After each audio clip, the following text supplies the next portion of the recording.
Hi there, and welcome to the RevOps Show. Today, we are diving into a topic that's been sitting in the vault for a bit. Doug and Jess tackle this question: what in the world is a business analyst? Doug gives a really solid definition for what a business analyst is. They unpack what it takes to be one, how the role ties into business operations, and why it's critical to RevOps success. Before we get started, if you're not already subscribed or following the show, make sure you hit subscribe or follow on your favorite listening platform so you don't miss any future episodes. And with that, let's get on into it.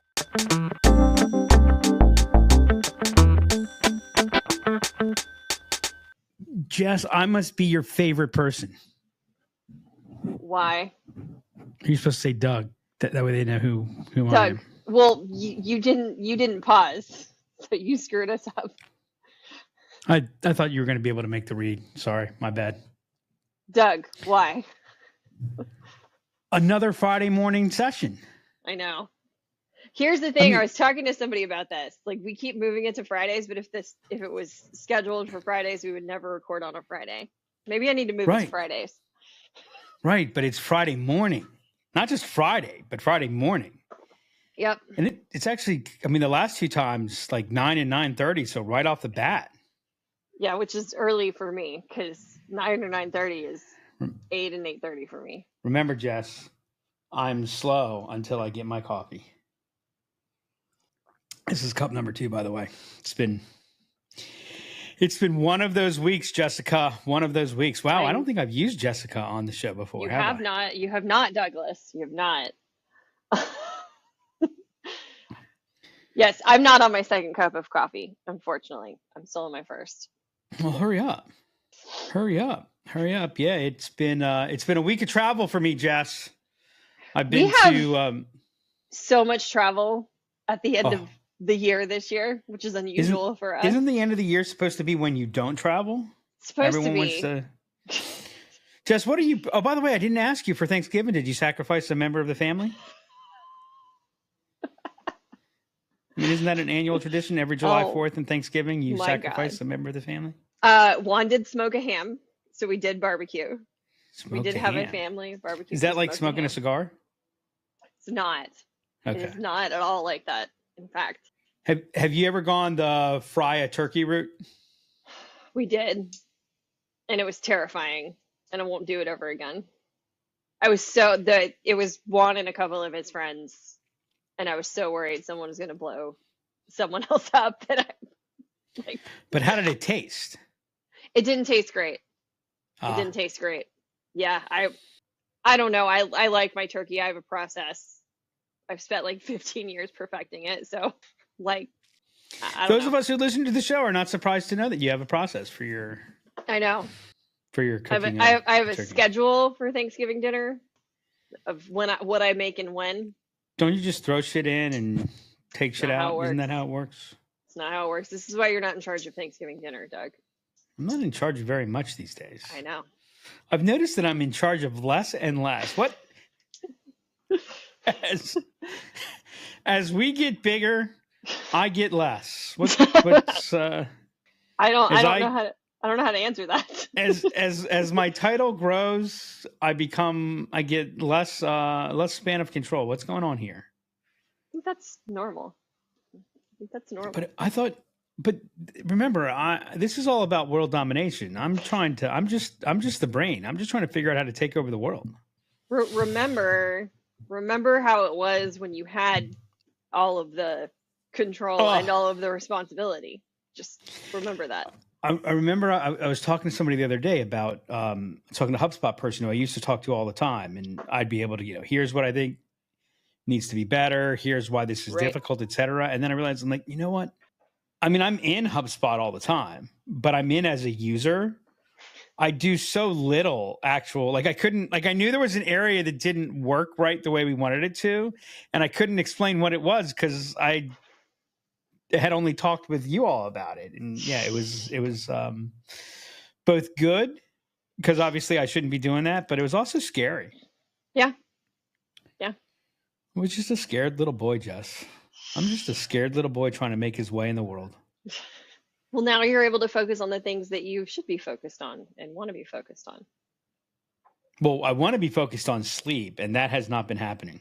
I am aware. By the way, I'll share this note with you, then we'll get into the focus. So, I traveled to the great state of Ohio this week. You did? I got to visit the beautiful cities of Columbus and Dayton. Yep. I lived in Dayton for a time. I stayed at the wonderful Residence Inn, Columbus Airport. Mm-hmm. And apparently the architect of that hotel was 32 years old. What? So how do I know that the architect was 32 years old? Because apparently, well, not apparently, I can tell you factually, the bathroom lights operated on a motion detector. Mm-hmm. Oh, that's... So when you walk into the bathroom, the lights come on. Mm-hmm. Sounds convenient, right? Except once you get above about 35 to 40, at least for men, there's a middle of the night that you... So it's like 3 o'clock in the morning. I wake up, go in and go to the bathroom, and the lights just all come on. Yep. Like full bright, whatever. And I thought to myself, as this happened, I'm like, yeah, this is what you want at 3 o'clock in the morning. So that's how you know the architect was 32. They had, because apparently that thought didn't cross through their mind. Okay. Yep. That's what I got to deal with. So with that said, yep. Now that everyone knows my travel tribulations this week. Oh, yeah. I know you wanted to hear this. I know you would have been upset if I didn't say that. And on my return trip, the sun rose after I landed. Just wanted to give you another. Wanted to get you a full fifth hash mark. Okay. Thank you. What are we talking about today, Jess? We're going to talk about the business analyst role today. I know you want to know what a business analyst does. I do. Do you want to know what a business analyst does? They analyze businesses. Thank you. Thank you for that. I would have been disappointed if that hadn't been the answer. You remember the story about one of the inside sales reps, one of the sales development reps we used first when we were Imagine Business Development, and someone asked, well, what does Imagine Business Development do? And his response was actually, because he totally got stuck, like totally froze on the question, and said, we develop businesses. Yep. And the good news is he wasn't wrong. What we do. It's kind of what we do. He wasn't wrong. How can you be right and not helpful at the same time? There you go. Right there. And you know what? Here's the thing. If he had answered the question with some phenomenal answer, we probably wouldn't be telling the story still. And this is like 10 years later. Because this was before you. You weren't even here when that happened. Yeah, so it might even be 11 years old. I was told that story when I was a client. Yeah. Oh, wow. That's a long. Well, Doug, that was. So you were a client for 2 years before you joined, right? It was. We've known each other a decade, Doug. It only feels like a century. Anyway, business analyst. So what does a business analyst do? Well, Jess, what would you like them to do? Wow. I mean, that the difficulty, and I had the benefit of looking at some of your prep material, right, for the show today.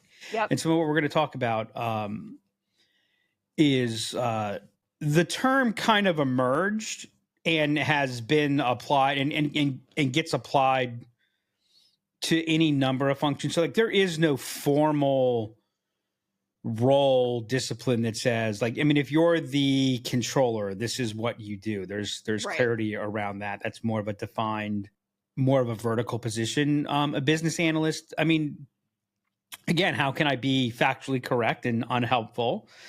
Here's what a business analyst is responsible for over and above everything else is process improvement. Okay. Is taking a data-based approach, and remember, please, that data is more than metrics. Metrics are a core part of the data that they're taking, but to take a database, so kind of coming from more of the objective, realistic perspective towards for process improvement. So enabling the ongoing change. Basically, how can a business analyst that's doing their job well is giving an organization a forward-leaning posture. They're leaning into the future rather than reacting to the past. Oh, that's a pretty good definition. I didn't know how I was going to articulate this. I've been thinking about it, and I like that. It's leaning into the future rather than, and that's it's funny because we just finished doing some work and talking with some people about the CRM maturity model and kind of the fundamental difference between, a level 1 of effective CRM use and level 2 of effective CRM use.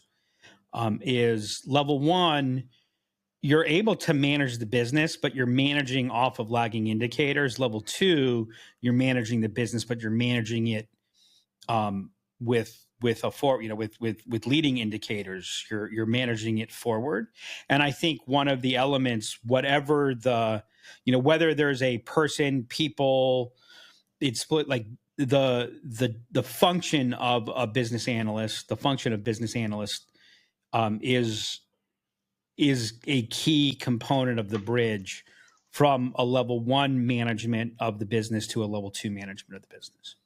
Makes sense. So I got another thing that a business analyst should be doing. So a business analyst should increase the predictability, should improve the predictability of the business. The business should become more predictable. Okay.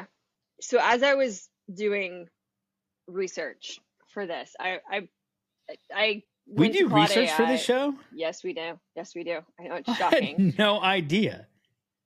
I went to Claude.ai. I went to several sites that you went to Claude.ai, not just Claude. I like that. Yes, exactly. Claude.ai. See, I'm in a punchy mood, Jess. You are, and this is why Fridays, they're not when we schedule these usually. I did some research on job descriptions, and the one thing, so we have a business analyst program. There's one piece that was really different from what we offer in the business analyst program, in our business analyst program, than what I saw in my research, which is tech stack coordination. I didn't see that anywhere that I looked. And I wanted to get your take on, should a business analyst be responsible for tech stack coordination? What does that look like for the business analyst? I think it depends upon the maturity of the business. I mean, why do we have it in our business analyst program? I mean, the reason it's in the business analyst program is because the companies that we tend to work with, especially on the go-to-market side. So let's be clear that the tech stack coordination is on the go-to-market stack. Yep. Okay. There isn't anybody responsible for the horizontal, holistic approach to that. I think one reason that it's probably not in a lot of job descriptions is, most people put tech stack related items into IT. I think IT is an internal function. So what that means in my book is an internal function. Their customers are all or the bulk of their customers are internal customers. Yeah. So I think that maybe it's there without stating it, which is the business analyst. They have a responsibility for setting the requirements of what of the functionality. We were visiting with a client earlier this week.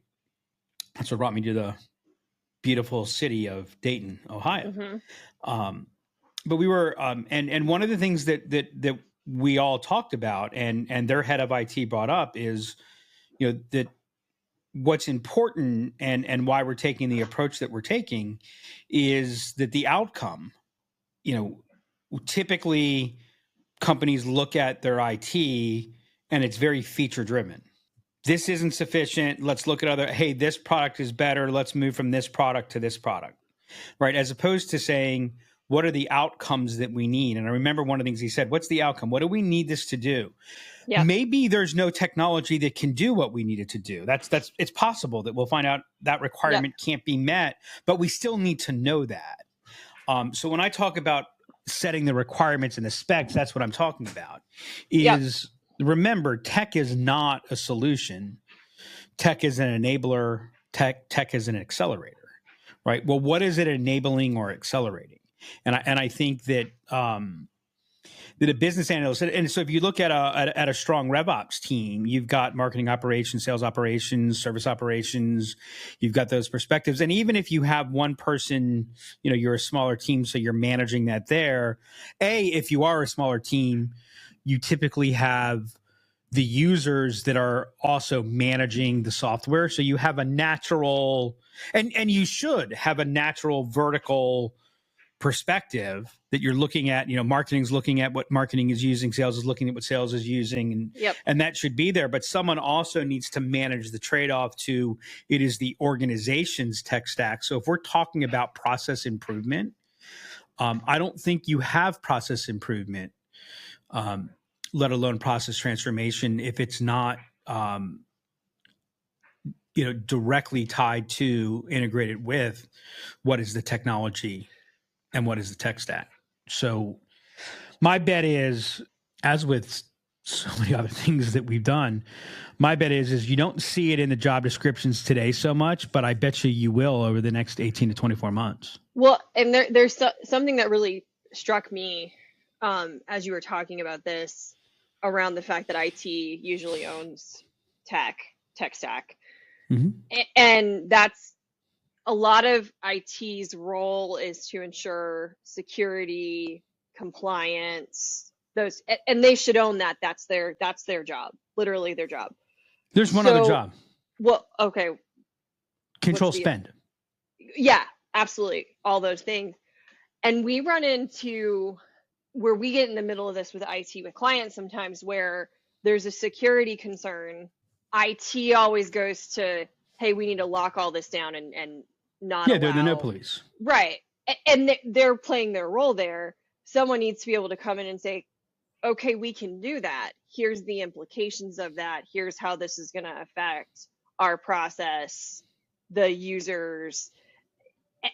And I found when we point that out, it's usually somewhere in between that we land with IT. But if you don't have that person who's outside of IT kind of helping manage that to put that structural tension there, basically, you end up with a system that's not as effective. So like I hadn't thought about it quite that way until we were talking through it. I want to be clear when I talk about IT, we are talking about IT in a general sense, because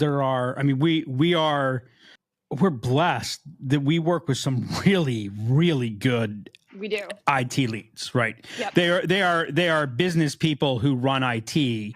They are not, so I just want to make sure that they're out there, right? So this is not, I don't mean to be damning all with one stroke, but there's, as a company gets bigger, the aspect of specialization and horizontalization is there should be stress points that should be happening. Mm-hmm. So there is an element of paying attention to spend. I want to be very clear though. If you notice, I said their job is to control spend. Yep. The business analyst job is to control costs. Clarify the difference for me. So we can turn off the access. Like we can not allow emails to be logged. Yep. And now there is no chance that anyone will see an email that they're not supposed to see. Mm-hmm. Right. The cost of that is, well, we're going to have to do these manual workarounds. We're not going to have access to this. We're not going to know that, et cetera. The spend, we can look at this piece. We can look at a piece of technology and say, no, we can't justify the spend. That right. But it's the cost. Okay, without this piece of technology, we're spending, it takes, I've seen people that literally it takes them 4 weeks to be able to close their books to report on a month. Yeah. So it's like they're never able to look at they never know where their business is, right? There's a cost to that. What's the implication of that? How many people, how many man hours come in? What are we going to use? What could we do instead? And by the way, one of the, it has led to so much shelfware. This is probably the thing that's led to more shelfware than anything else in history, is this idea that this technology will save you 40 hours a month of time. But the question is, unless you do something different with those 40 hours, then it didn't save you anything. Right. I should say, unless you do something different or cut those 40 hours, right? Then it doesn't save you anything. Yep. And so that's why you see so much tech bloat. And that's why we're seeing IT and finance teams, justifiably push back very hard. Mm-hmm. Is because, those changes haven't happened. And I think it's why, it's why we launched the business analyst program. But some of why we launched the business analyst program is because this topic has been coming up more and more. And I think that you had this, I know we're kind of isolating it on tech today, but that's fine. You had the impact on tech spend in response to March 2020, Mm-hmm. the shutdowns from the pandemic was, as we all know now, was astronomical. That combined, so like this massive acute awareness that holy shit, I have no idea what's going on in the business. We have no idea where we stand. Yeah. Combined with free money, your favorite word, ZIRP, zero interest rates, zero interest rate policy, combined with money flowing I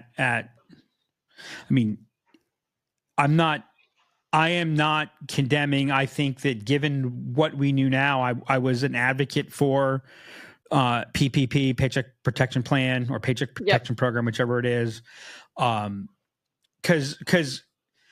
when you come down to it, the role of government is to make sure we don't drive off of the cliff. Right. And if the ultimate cost is we spent some money that we shouldn't have spent, but if we hadn't, if we look back and, oh, wait, we've fallen off the cliff. But if you take a look at it, what ended up happening was the PPP program became this giant stimulus plan, because it turned out that for most B2B companies, and especially when you're looking at it from the tech standpoint, there were no pullbacks. Money continued to spend. The pullbacks actually came in 2023 into 2024. And so that massive, so you fell into this massive overspend on tech, and all of a sudden there was this tech bloat. Mm-hmm. And we found out, wait, the world didn't completely change. It didn't reverse its spin. It operated on the same axes and so forth. So I think what's happened now, we got through, end of 2022 through 2023 and most of 2024, there was this very, IT and finance and legal really, put the brakes on everything, control, stop, etc. I think companies realize, okay, wait, that was an overreaction.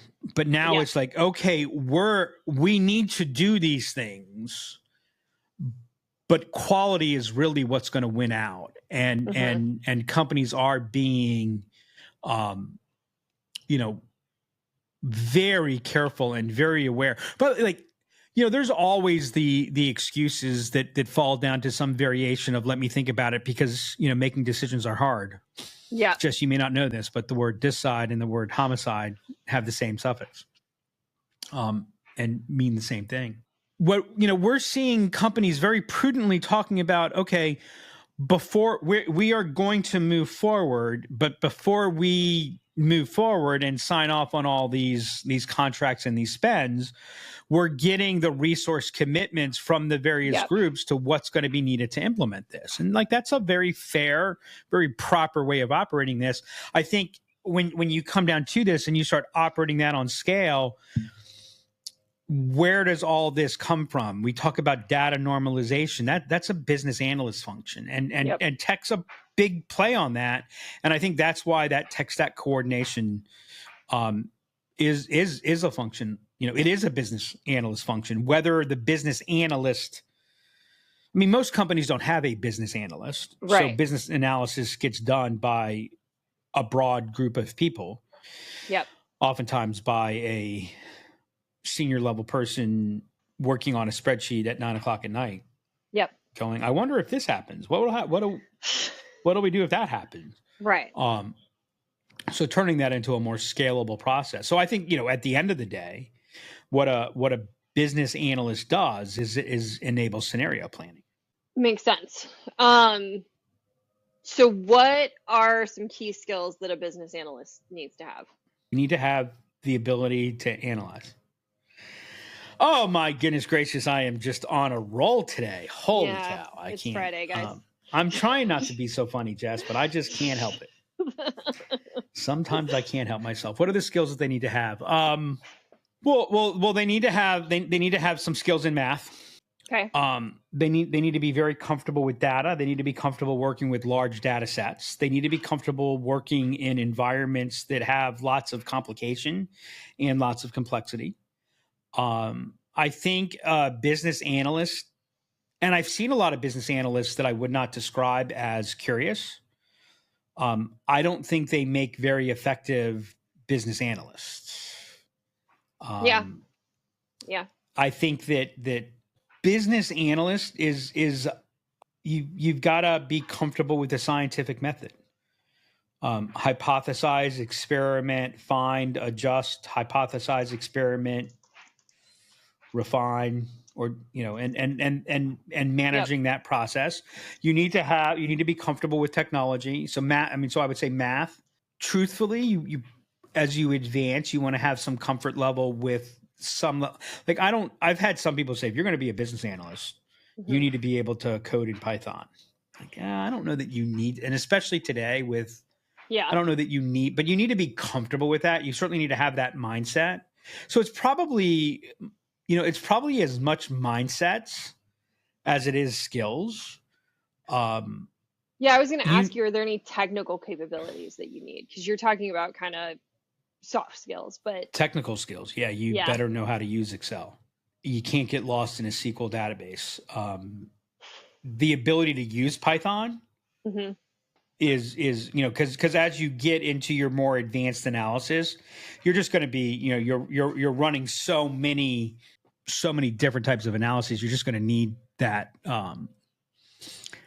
You need to be comfortable with the utilization and the management and manipulation of those softwares. But fundamentally speaking, if you can be a power Excel user, I mean, all these things are just variations of they're fancy spreadsheets, Doug. They're fancy spreadsheets. They're all, at the end of the day, it's all Lotus 1, 2, 3. Wow. Are you old enough to know what Doug just referred to? We just lost 3/4 of our audience. We did. Lotus 1, 2, 3, baby. Yeah, it's hard to believe, but IBM owned this market. Right, IBM bought Lotus, and goes to show you the power of marketing over product, because Excel is now the one that.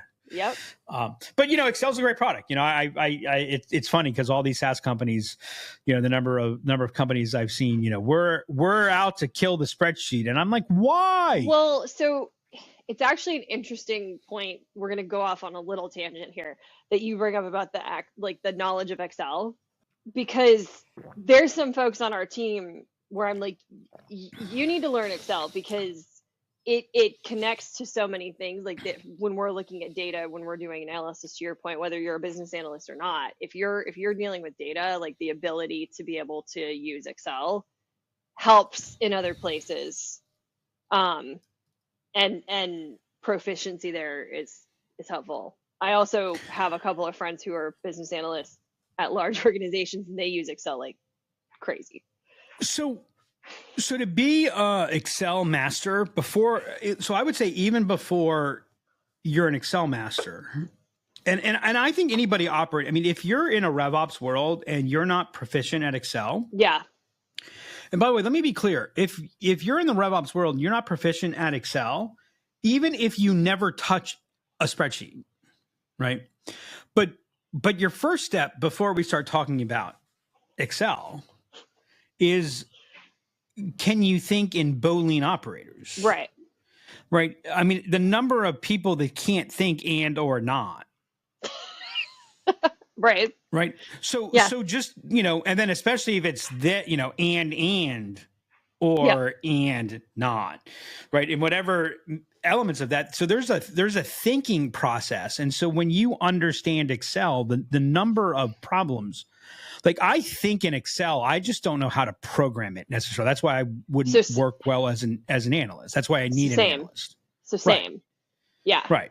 But if you don't have that, I mean, so if you have that thought process, then that's fine. If you're not, like, now again, I would need to, I don't have my hands on the keyboard, as we were talking about, enough that, like, I know how to use VLOOKUP. I just can never remember how to type it in so that we have it.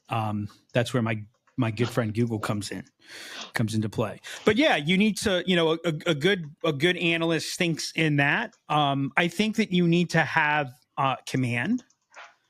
Yep. You need to be comfortable with other people being uncomfortable. Yep.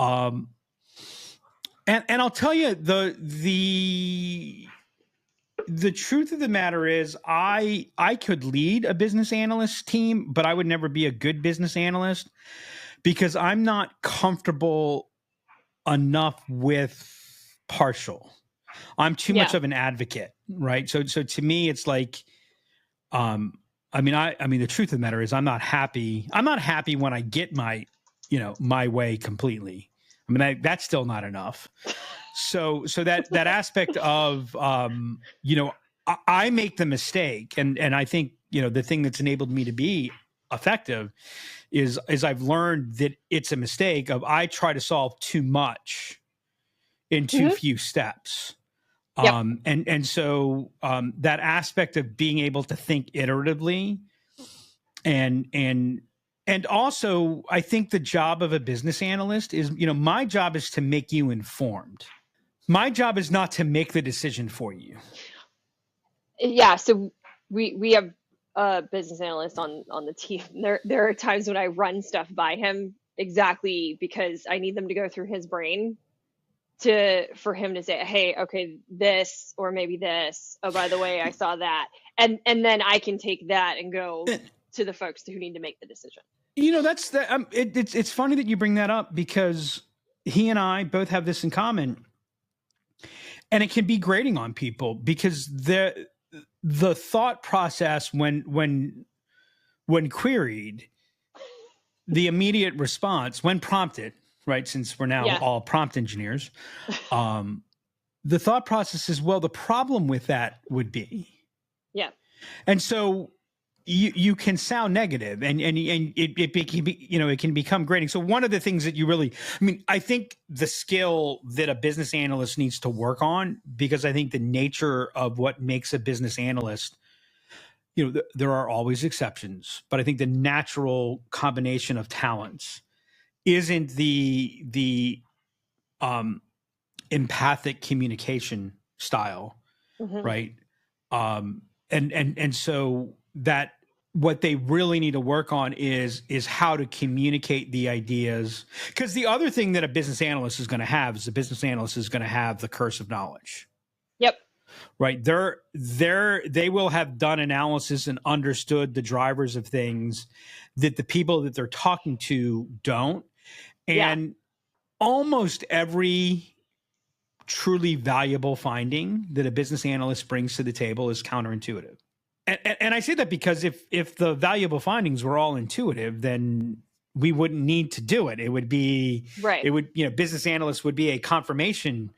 And so that aspect of how do you communicate, how do you craft that story so that it could be understood, while also not overly coloring the story. So I think that, like, if you take a look at the disciplines of RevOps, I think a business analyst needs to have some from each. They are really the embodiment of the holistic path of revenue operations. As a matter of fact, I think, as I'm thinking about it and thinking about the business analysts that I knew in the past that were good, is they were RevOps before it was RevOps. So how do you know when you need a business analyst at your organization? Like, how do you know when you need to fill How do this you role? know when you need a business? How do you know when you're a business? I mean, from the time you start your business, you need a business analyst. Now, that doesn't mean you hire a business analyst. There's people. I mean, I think it's very much the same as we've talked about building your RevOps function. It's kind of like it starts off being something that your senior executives do, and what you find is, to some degree, a lot of people that are driven to growing businesses have, like, I've never been a master of Excel, but I've always thought in Excel. Right. As we talked about. I think, when the level of complexity and you're finding yourself, pulled into running your business based on what was, I think that's an early warning sign of, hey, we need somebody that's being focused. Like, the business analyst is the embodiment of working on the business, not working in the business. And so I think that there's two. If you're, as you start getting to 100 salespeople or more, probably worth looking at that and carving that out. If you're looking to double the size of the business, if you're looking at 50 to 100% per year growth rates for 3 consecutive years, and you're doing a couple $1 million. So if you're a $10 million company looking to be a $40 million company in the next 2 to 3 years, that function begins to become more demanding, because so many things are happening. The speed at which your business is operating, to be able to ask the right questions. What a business analyst is going to do is they're going to embody asking better questions. Yep. So I think, like, those are kind of the two places where you begin to look at it emerging. When it starts growing out of the ability for one person to manage it, that's when putting somebody, one person that where it's part of their job. I think that's when, and when a couple of points of difference make the difference. Right. So business analysts aren't going to change the fundamental direction of your business. What they're going to do is they're going to enable you to make small adjustments on a continuing iterative period. And when those small tweaks and small bits of difference add up to big differences, like, if I'm flying from Baltimore to San Francisco, I want to be making a lot of small tweaks along the way, or else I'm going to end up, in Antarctica. Yeah. Yep. And we talked about this on a recent episode, but how do you know whether to outsource or hire internally? Oh, well, clearly, to outsource. That's what you go to Lift Enablement for. I mean, that's a clear and obvious, distinct question. A lot of time, I mean, I think you start off outsourcing. I don't know. The problem with outsourcing is I don't know that there are a lot of companies. Your largest companies outsource part of the function because that's why Accenture and Bain and McKinsey and all those companies exist. I think that there's not a lot of companies, we talked about hybrid leadership and that element. I think one of the aspects of and what prompted you've got to grow the function before you can have the function. And so I think, you find somebody like what we do, we can help you create the structure, get it going, and then you hire somebody into that. Yep. And the other thing too is there's a lot of people that need that function. You said, how do I know that I need it? You need it. The question is, how much of it do you need? And do you need it 24 hours a day, 7 days a week? Also, one of the reasons that tech stack, going back to your earlier question, one of the reasons that tech stack is a part of our, is that we're not, like, if you were hiring just one person, the span of what our program does would likely be too much for one person. But because you're getting kind of a business analyst team as part of this, we're able to broaden that span of control without you losing depth. And we're also able to bring in, much higher level capability at the top end to guide what is happening that frees up. Because I think one of the biggest challenges of bringing a business analyst into into a company is what questions do we send them on their mission to discover, and how do we utilize them? Yeah. And so it ends up becoming a burden on senior leadership, and that's one of the other reasons that kind of starting it or not being able to just like, I know I need it, I just can't justify it because we don't have the bandwidth to support it properly for the first 3 to 6 months to get it going in the right direction. That's another place where I think outsourcing, using a business process outsourcing function is supportive. So I think it's always a good idea on these things to start off with either, with some level of fractionalization, or I think even better, combined of fractional and business process. Because here too, if all you do is go out and you hire a business analyst, but you don't change your internal processes in a way to support that business analyst, then you're just going to have somebody who's going to end up wreaking havoc. Well, that gets to my next question is, what do you need to have in place for a business analyst to be successful when you're ready to fill that role? Obviously, clear process. Yeah, I think it depends what type of person you're hiring and where you're hiring it. So like, I mean, if you hire somebody to come in to actually build your business process, that is a business analyst. Right. Yeah. The maturity of your processes, like if you have highly mature processes and you need someone, to come in and you are at the optimization phase, then yeah, hiring probably makes a lot of sense. If you're lacking those things, then having that's where a program like our business analyst program combined with our as a service programs. So by the way, it really is our business acumen. Our business analyst.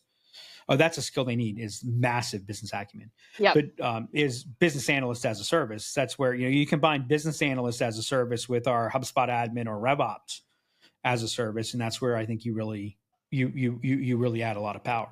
Yep. Last thing I want to hit on, and we've talked around this a little bit. So we talked about the ability to look forward versus backward, versus just backward, working on the business, not in the business. But what are the key problems that business analyst role is solving for? It's a good question, because I think the biggest problem that it's solving for is what are the problems that we're not aware of. So looking at, ultimately it's throughput, right? How do you generate $1 of whatever? Yeah. Right. So, because sometimes it's $1 of revenue, sometimes it's a unit sold, sometimes it's a $1 of gross profit, sometimes it's $1 of stock price. Right. I mean, what is the wealth creation machine? What's the wealth creation metric? What's the enterprise value metric? Right. How do you maximize that relative to the resources that you have in place? Sometimes it's about shortening cycles. Sometimes it's about, like, the number of times I've seen that a company is focused on shortening a cycle when in reality they're so focused on shortening the cycle, they're killing their capacity. Right. Right. Whereas if they, just manage, they could adjust things to manage more. What's the process that's, and if you take a look at a sales situation, there's so much inefficiency in sales organizations because the role to talent to cost elements are all over the place, right? We pay people for their area of talent, which means we are far more often than not overpaying them for core amounts of time being spent and underpaying them for other times being spent. So, being able to look at that and how are we allocating that? I think most organizations could improve their underlying operating metrics by, easily 15%, probably closer to 40, even 45%, by bringing these types of things in and operating on that ongoing basis, right? You don't transform in steps, you transform in iterative ongoing processes.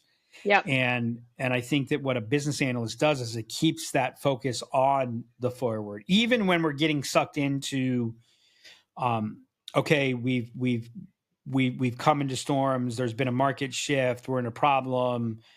that business analyst is still, looking at, okay, well, let's make sure like, okay, this is what we have to do to get out of the storm.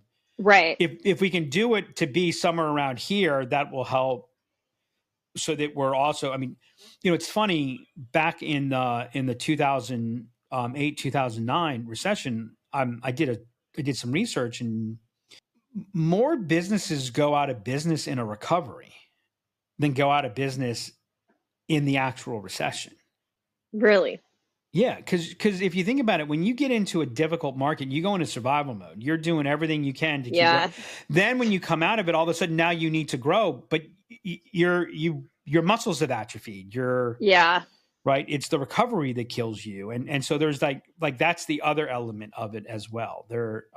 And by the way, the other thing that a business analyst is doing, when times are good, they're paying attention to, okay, well, what do we need to be aware of so that if if something does go against us, right, we're prepared for it. How are we, are we staying true to our core business? Have we gotten out of our core business?